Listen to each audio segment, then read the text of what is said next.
បាទសួស្តីបងប្អូនអរគ្នាសម្រាប់បងដែលគាត់ត្រូវការជាមួយនឹងម៉ាស៊ីនដេរមកទឹកដែលនៅស្អាតបងអាចមើលមួយគ្រឿងនេះបាន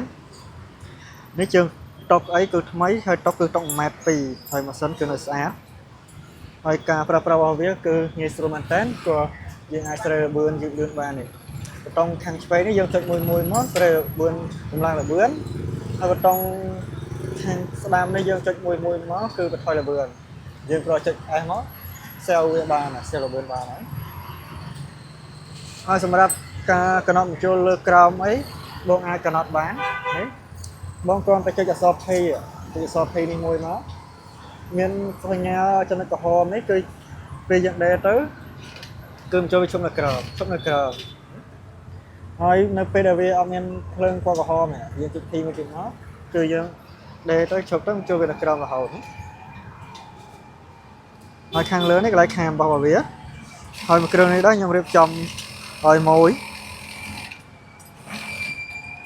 នៅតាមខេត្តដោយគាត់បានមកទេនេះខ្ញុំចាប់ផ្ដើមសាកថ្នេរបងនេះវាគឺស្អាតតែម្ដង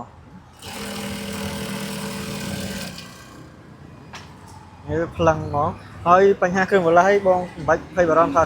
ខ្លាចពេញមកទឹកទៅវាមានបញ្ហាអីអត់អីបងខាងខ្ញុំគឺផ្លាស់ប្ដូរគ្រឿងជូនបងមកស្អាតតែម្ដងសម្រាប់សម្រាប់ទឹកគឺអត់ឲ្យមានបញ្ហាអីវាមកទឹកតែក្បាលម៉ាស៊ីនទេតែបើជើងតុកអង់តែនអីគឺថ្មីហ្មងហើយមកទឹកនេះក៏មកទឹកនៅស្អាតទេបងត្រូវការអីអាចតំណងតាម YouTube នេះបានហើយនេះយើងមានពូលភ្លើងវាភ្លើងឡើងតួឡើងអីគឺមិនអែមហ្មងបង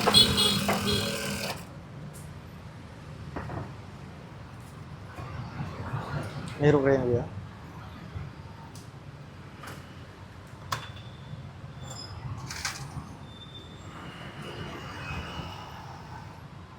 សម្រាប់ការដេរសាច់យឺតវិញក៏អែមបងអត់មានលោតបោះលោតអីទេសាច់យឺត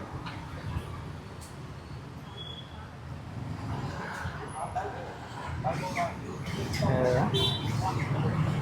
គុណច្រើនសម្រាប់វីដេអូមួយនេះផងដែរណាបង